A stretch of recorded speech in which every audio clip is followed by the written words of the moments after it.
శ్రీ రామకృష్ణ ప్రభ ఛానల్ను చూడండి, మాసపత్రికను చదవండి. అమ్మల గన్నయమ్మ ముగురమ్ముల మూలపుటమ్మ, కన్న తల్లికి 1000 రెట్లు మిన్నైన ప్రేమ గల అమ్మ మన శారదమ్మని ప్రేమ గురించి మాట్లాడడం ఎంతో సాహసంతో కూడిన పని. శంకరాచార్యుల వారు అన్నారు, అతస్త్వాం ఆరాధ్యాం హరిహరి విరించాదివిరపి ప్రణంతుం స్తోతుం వా కథం అకృత పుణ్య ప్రభవతి అని. సామాన్యుల వల్ల అయ్యే పని కాదు. ఎందుకంటే మనం చూస్తాం శారదాదేవి జీవితంలో బ్రహ్మానంద, శారదానంద వంటి వారు సాక్షాత్తు జగన్మాతగా గాంచి హర్షపులకాంకిత శరీరంతో సంభ్రమంతో శరీరం కంపిస్తూ ఉంటే అమ్మకి నమస్కరించి అక్కడికి వెళ్ళిపోయేవారు. కానీ మనలాంటి సాధారణ భక్తులు, శిష్యులు మాత్రం అమ్మని సొంత తల్లిగా భావించి అమ్మ ప్రేమలో ఆనందంగా గడిపేవారు. Fools rushing where angels fear to tread అంటారు. దేవతలు వెళ్ళేందుకు సాహసించే చోట సామాన్యులు ఎంతో సులభంగా వెళ్ళిపోతూ ఉంటారు. ఆ విధంగా సొంత తల్లి కాబట్టి కొంచెం చెప్పుకుందాం. జగన్మాత ప్రేమని చెప్పాలంటే మాతృతత్వం గురించి చెప్పాలి. ముందు అవతారాల్లో సీత, రాధ పతివ్రత భావాన్ని ఎక్కువగా మనం చూస్తుంటాము. దుర్గా, కాళీ రూపాల్లో దుష్ట శిక్షణ, శిష్ట రక్షణ అని చూస్తుంటాము. మొట్టమొదటిగా ఈ అవతార చరిత్రలో శారదాదేవి మూర్తిమంతమైన ప్రేమ యొక్క సంపూర్ణ అభివ్యక్తిని అమ్మ జీవితంలో మనం చూస్తాం.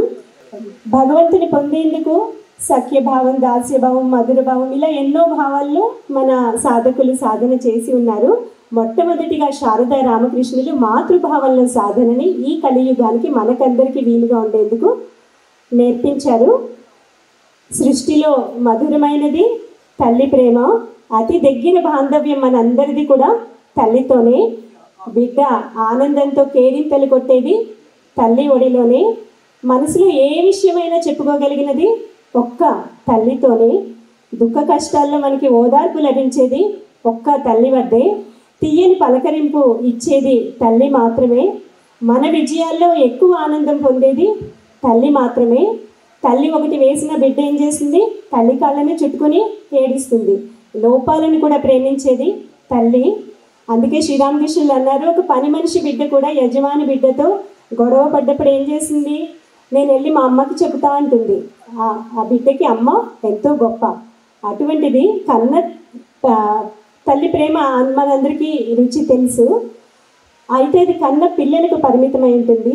మామూలు తల్లి ప్రేమ ఇంత గొప్పదైతే సాక్షాత్తు జగన్మాత ప్రేమ ఎంత గొప్పదై ఉంటుంది అని చెప్పడానికి స్వామి ప్రేమేశానంద మహారాజ్ తన పాటలో ఒక చక్కటి వాక్యాన్ని ప్రయోగించారు. నిఖిల మాతృ హృదయ సాగర మంథన సుధామూరతి.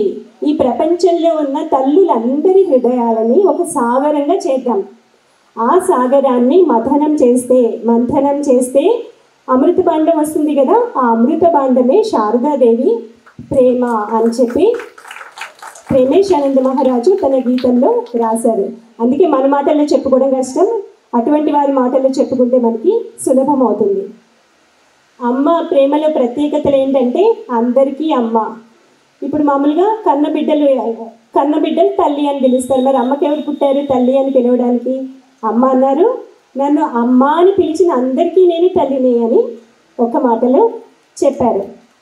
తర్వాత తన జీవితకాలంలో అమ్మ పేరుతోనే అందరికీ ఫేమస్. తన గ్రామంలో అందరినీ పిన్ని, బాబాయ్, అత్తయ్య అని పిలుస్తుండేవారు. అమ్మ బంధువుల్ని కానీ గ్రామస్తుల్ని కానీ ప్రతి ఒక్కరు అమ్మని మాత్రం ఏమని పిలిచేవారు?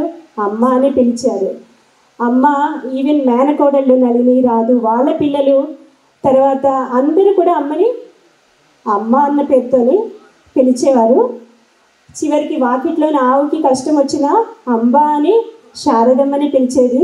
పంజరంలో ఉన్న గంగారాంకి ఆకలి వేసినా కూడా అమ్మ అని పిలిస్తే శారదమ్మే పలికేది.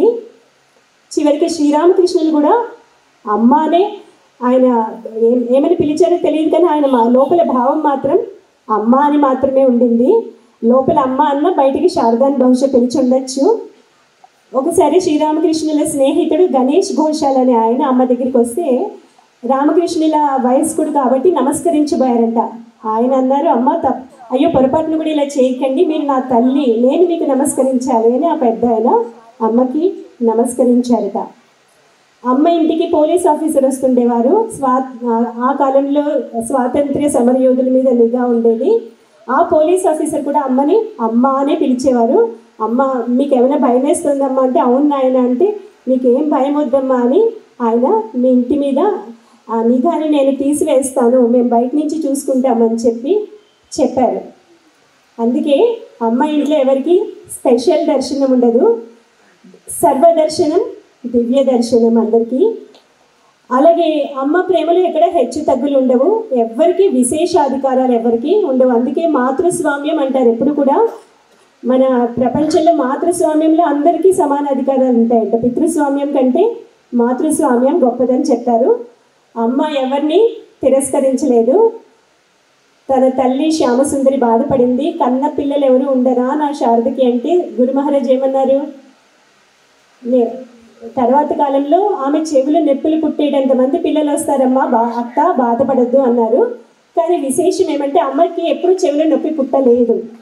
అమ్మ ఏ రోజైతే పిల్లలు రాలేదో ఆ రోజు వాళ్ళు ఎవరు రాలేదే అని చెప్పి దగ్గరున్న వారితో అనేవారట. అలాగే ఒకసారి శ్రీరామకృష్ణులు బలరాం ఇంట్లో అనుకుంటూ ఉన్నారు, అక్కడికి శారద వచ్చాడంటే త్రిగుణాతీతానంద స్వామి. ఆయన వస్తే ఏం శారద, నేను క్రితంసారి కలకత్తా వచ్చినప్పుడు నువ్వు కనిపించలేదు, నువ్వు రావేంటి అంటే నాకెవరు చెప్పలేదండి అన్నాడట. అప్పుడు శ్రీరామకృష్ణులు నవ్వుతూ మాస్టర్ మాస్టర్తో అన్నారు, ఎంతో అన్నారు, చూడు ఈ యువకుల లిస్టు తయారు చెయ్యి, ఇంకా ఎవరు మిస్ అవ్వకుండా ప్రతిసారి ఆ లిస్ట్ వాళ్ళకి చెప్తూ పోతుంది అని. అయితే మనం ఒక్కటి గుర్తుపెట్టుకోవాలి, శారదమ్మ సంతానం లిస్ట్ ఎప్పటికీ చేయాల్సిన అవసరం రాదు.